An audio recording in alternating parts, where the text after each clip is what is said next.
segundo piso. Es la meva vida.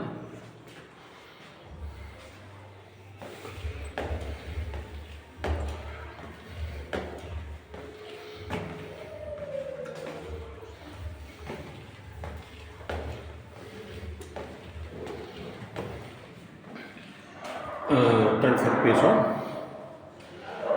Y ya estoy cansado. Yo porque peso 130 kilos.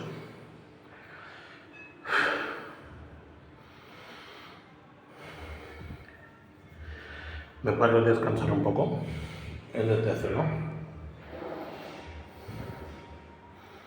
Escaleras.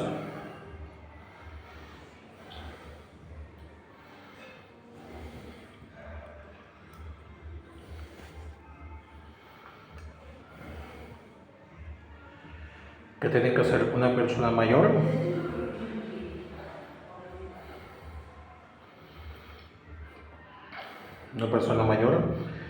de 49, 50 años.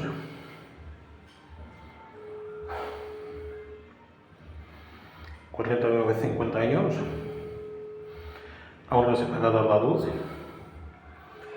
se va la casa, tienes que bajar a oscuras. ¿Qué pasa? O tiene que venir una ambulancia sobre los técnicos, que ha puesto el médico que no puede hacer de ayudante, porque somos un paciente, nos vamos todos para abajo y nos matamos con los transportines. Enciendo la luz, si es que hay, y vuelvo a subir porque he descansado un poco.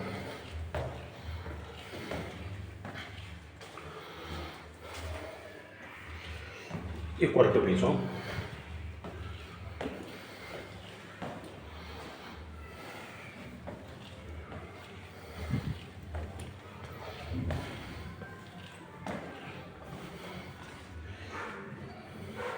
Y quinto piso.